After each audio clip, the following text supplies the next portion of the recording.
They lied about you. They underestimated you. They laughed at your ideas. And somewhere along the way, someone told you the best revenge is massive success. But what if even that is the wrong way to think?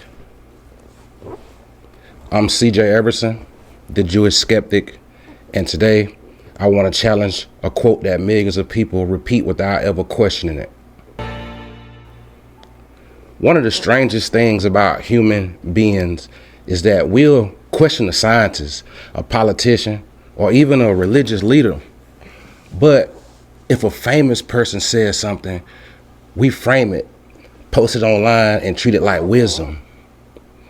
Frank Sinatra said, "The best revenge is massive success." It sounds inspiring. Hell, it even sounds true. But as a skeptic, we don't stop at what sounds good. We ask, is it actually true? See, the world accepts statements. Skeptics investigate them, y'all. Something can sound profound while still being incomplete. And here's the question no one asks. If your success is revenge, who are you really living for? Think about it. If every promotion, every business, every accomplishment, every dollar is really about proving somebody wrong, then your life is still revolving around them. You didn't escape. You just changed strategies. You're still asking yourself, what will they think? What will they say? Will they finally respect me? Why? Who made them the judge of your life? Real freedom begins the moment you stop needing your critics to notice your success, though. If your happiness depends on proving somebody wrong, they actually still own a part of your happiness. And here's where skepticism becomes personal, at least to me. Most people think skepticism is about questioning religion only.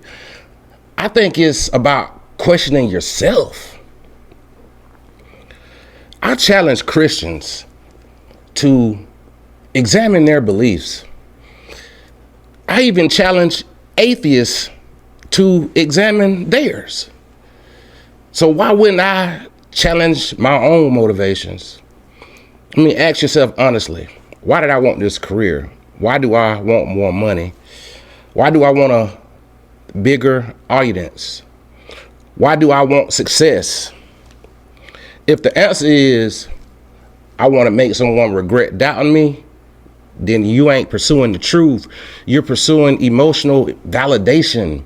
A skeptic does not only investigate claims, a skeptic investigates motives. Sometimes the biggest lie isn't the one someone else told, it's the story you keep telling yourself.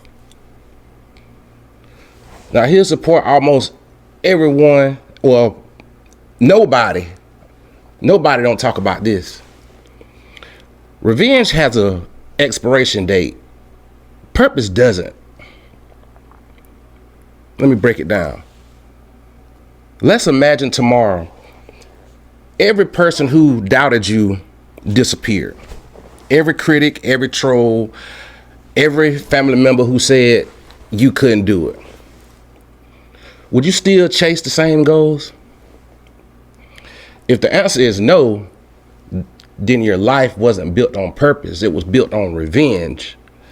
Purpose survives. Revenge doesn't. Truth survives, but ego doesn't. And that's why I don't think success is the best revenge. I think clarity is. Clarity changes how you think. Success is simply one possible result. This is why skepticism matters outside of religion. It's easy to question someone else's belief, and it's much harder to question your own reasoning for believing or doing anything. You know, maybe Frank Sinatra was expressing what worked for him, but I don't want revenge.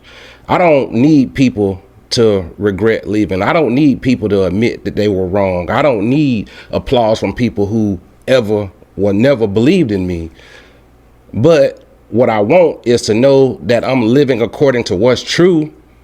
Once truth becomes your goal, you stop needing revenge. And here's the irony. When you stop trying to prove yourself to everybody else, that's usually when success finally shows up. So I'll leave you with one question. Are you chasing success or are you chasing freedom? If you enjoyed today's lesson, subscribe to the Jewish Skeptic. The goal isn't just to question the world around us. It's to question ourselves with the same honesty. No fear, no dogma, just clarity. And the marathon continues. Catch y'all next time. Do you know what I found? The more you know, the less you know.